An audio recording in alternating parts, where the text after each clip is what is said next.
We're live in Ayia Napa, BCL TV, and here with R&B Garage UK royalty. Fair to say that? Craig David's here. That's a beautiful intro. How are you, my man?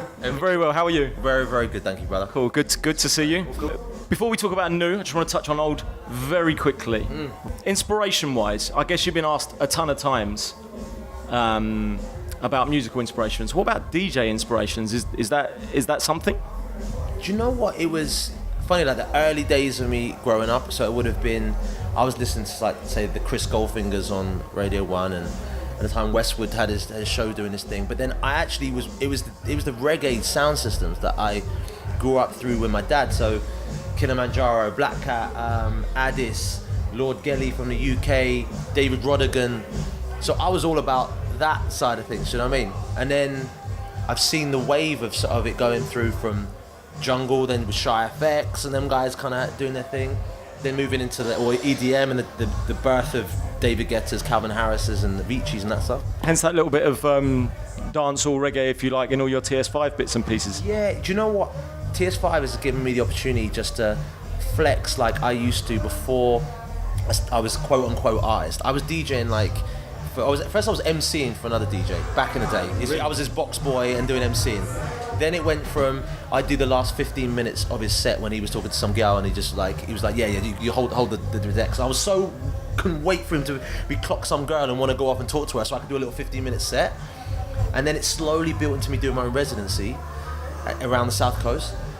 And then I started doing mixed CDs and mixed tapes and I started building my craft. And the same as every DJ, basically. Yeah, same thing, you know what I mean? But it was something that kind of fell by the wayside when I put my first album out.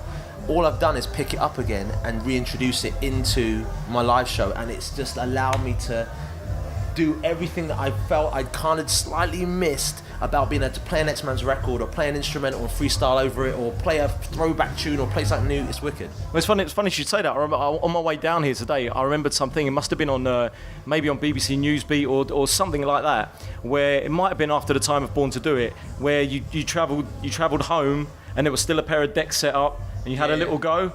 Is that accurate? Did I remember that correctly? No. Dude, like every time I go back to my mum's house, there's a room in there with my decks, the same decks that I literally was buying. All these tunes I'm hearing in the background right now were all getting played, put on my mix CD. I still got my mini disc player that I would record it onto, my CD recorder that I record onto. I'd still be a couple of in the wrapper TDK Chrome tapes, Chrome S D90s. Tapes, and if you were on metal, then you were on next. The metals a lot of people ones. are just thinking, what are these guys talking about? £4 a pop. Bro, they weren't messing around. If you're on a D90, you know you're on a joke flow, but it was like, and then putting a little bits of tissue paper in the tape, all those mad things that went on back in the day. Still got any of those recordings? Yeah, I've still got like that would be amazing. And there's some people like who've got the classic, like back in the day. I listened to some of my stuff back in the day, and it's like I would do like a dancehall reggae thing, and I literally would sort of be this chameleon who would turn into Ricky Trooper from Kilimanjaro, and almost the patter would start coming out, and then I'd be doing a jungle thing and doing an MC. So it's just been wicked to relive that again. So this is a progression. Yeah. This is basically what you did then, but now I guess at a higher level with massive parties. Listen, I never expected to be in a situation where, one, that my music would have touched people in the way that it did. Yeah. I was literally just a kid who just wanted to make music and was just passionate and having fun. But seeing a 15-year career turn into a place where I feel like I'm in such a happy place in my life that I know that all I've ever really wanted to do, be on stage and perform, create music, and I can now add my DJ element into it. I'm just having a time of my life, man. It's genuinely just having so much fun. You look happy. Well, look, we're in Ayia Napa with BCL. Strangely, you're synonymous with Ayia Napa through both R&B and garage, and we'll come on to garage in a sec. Yeah. But you've never been before. Nah, I don't know what happened around that time because Ayia Napa was all the talk. It was like anything to do with garage, especially around 99 when I was like with the Art for Dodger and the Rewind and filming. But I never got booked to play out here. Do you know what I mean? It was just one of those weird ones. It just never actually happened. So I'm seeing the next cycle, which I don't know if 15 years is a long time. So I don't know what the vibe is the same as it was back then or it's completely changed, but we'll soon see. We're about to find out. Moky, about garage. Yeah. So let's talk about the garage movement today compared to back in the day. Just feel it's stronger today. Everyone's coming together. You know, you got the likes of the new artists and stuff. You know, the new producers like the DJ Qs, the Flavor Ds. Do you think that it's kind of like a community. Do you feel it's stronger than like before? Or Do you know what it is? It's like garage around 2000, maybe up to like 2001, 2, where it got to the point where when you were seeing like new girl bands coming up and doing a garage tune, you knew that it was getting to its point of saturation. So the baton was then passed on to So Solid, 21 Seconds to Go, and it started to become the early grime days, yeah?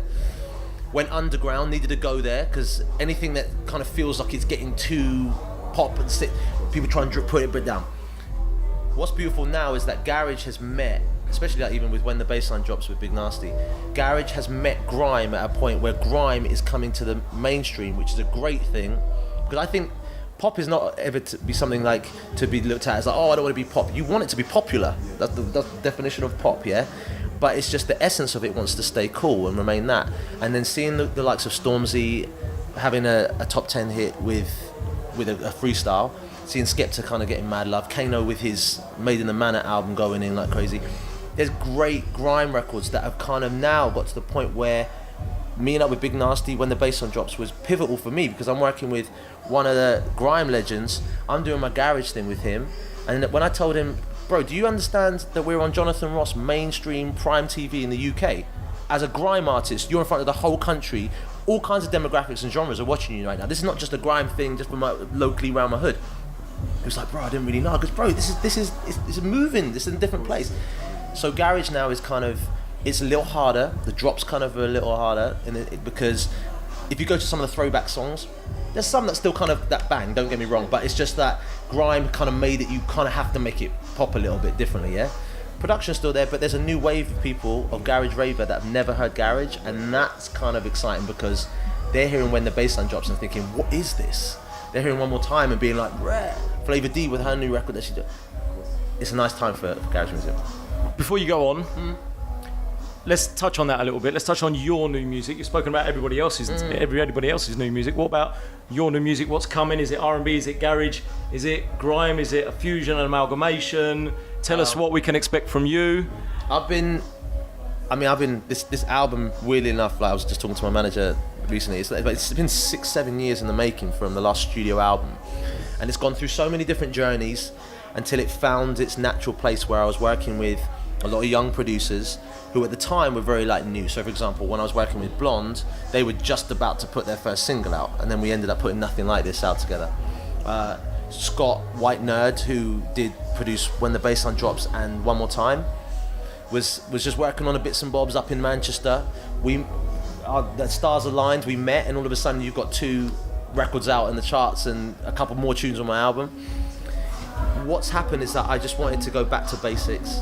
It's R&B, but the pure R&B, the R&B where it was like Donald Jones, You Know What's Up, or the Roots, TLC, No Scrubs, just when it was just simple, fun. What about melodies? Yeah, and it wasn't sort of just about let's get the champagne out and we're popping in the club. There's enough guys who are running those kind of lyrics. That didn't happen for you, no? I had my moments. I did my time. The thing is, I want people to have fun, but I think as a songwriter, I've always wanted to say a little bit more. I think it's very easy to cop out with some kind of like a little bit, yeah, it's Friday night, cool, okay. And there's a niche for it. But I think there's an R&B element where when I listen to some of the Destiny's Child, Bills, and you listen to No Scrub, there was a sentiment behind it. You were like, ooh. So we've got the R&B covered, we've got the garage, but feels 2016, 17. This is the new set we're talking about now. This is a new album. This new album. And then I've got some classic like songwriting back to like my basics, where the R&B part has always been there for me. And what's fun is that the new generation would predominantly know me from like 130 BPM. They'd hear When the Bassline Drops, Nothing Like This, One More Time. They're like, okay, he's that guy. I'm like, oh, you're gonna learn about some R&B if you don't know about that. And for my people who grew up with me, hopefully I can deliver everything that you grew up and you loved about my music beforehand, and it'll be fresh. So I'm excited. This is good. All right, man. Listen, thank you very much for coming. Thank you very much for talking to us. Don't leave it 15 years next time before you come back to Napa. Those 15 years are done. We're keeping this thing. We're gonna run this till the wheels fall off. That's my vibe right now. Right, I'm blessed to be in Napa. Thank you so much. Guys, before I sign out, I want to say thank you to everyone who's been with me